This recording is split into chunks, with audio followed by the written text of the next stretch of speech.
You ever catch your kids saying something like, "Ugh, I'm so stupid," or "I can't do this," or even "I'm just bad at it"?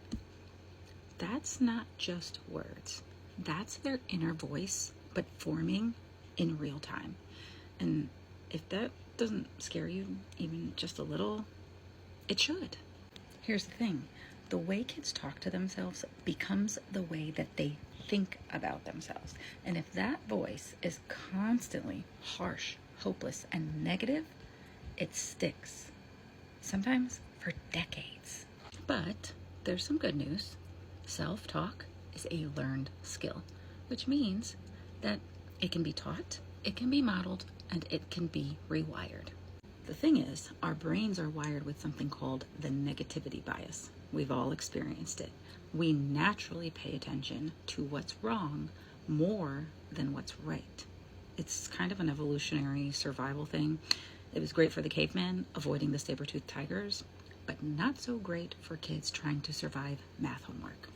So when kids mess up, they automatically lean towards the self-criticism. And if no one teaches them how to challenge that voice, it kind of becomes their default setting. So here's how we're going to start flipping that script. First of all, catch it out loud.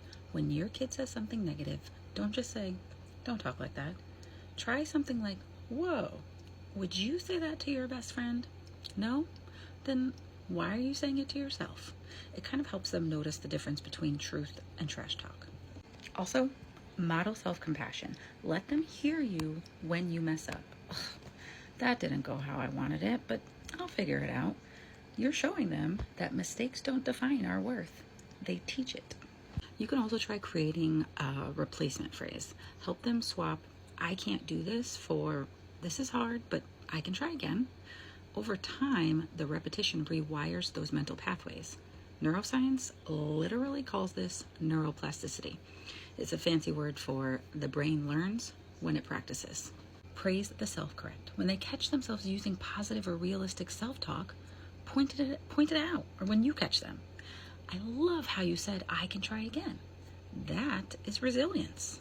You can't be their voice in their head forever, but your tone might be. So if we can teach kids early to talk to themselves with kindness and patience and grit, we're basically giving them a lifelong emotional support system that lives inside their own brain. And to be honest, that's one of the most powerful coping tools that they will ever have.